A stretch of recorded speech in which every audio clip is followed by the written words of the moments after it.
Welcome to another edition of HRManifesto's Mailbag, where I share with you all the tragic work realities that are sent and shared with me by my followers. This one is entitled An Interview Story. Okay, so let's jump right in. I have my monitor right here, and I will be reading it verbatim.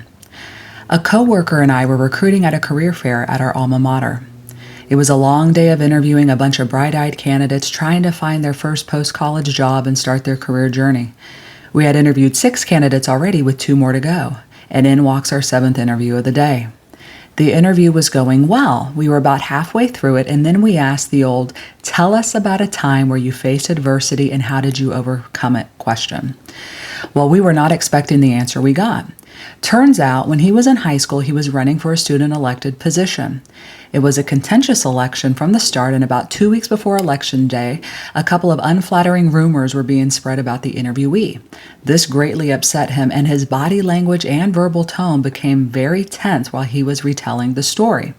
So much so, my coworker and I thought he was going to stand up and start flipping furniture. He believed that his opponent was trying to wage a smear campaign on him and attack his character and integrity.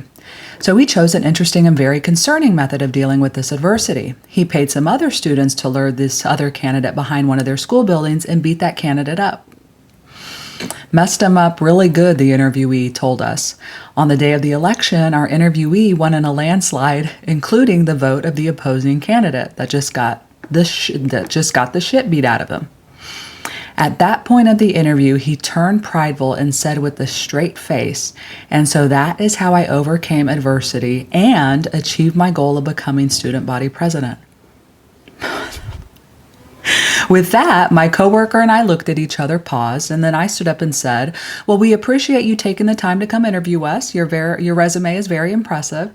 We will consolidate our notes and give them to our recruiting manager, who will then be in touch. All right, have a good rest of your day."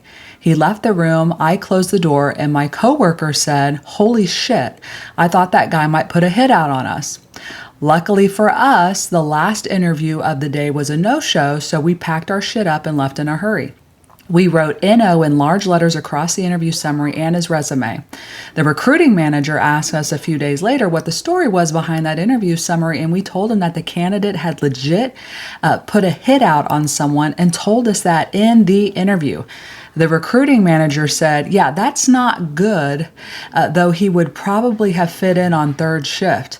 You got to be a little street to deal with the shit that goes on the off shifts." Who shares that in an interview? Oh, don't do that.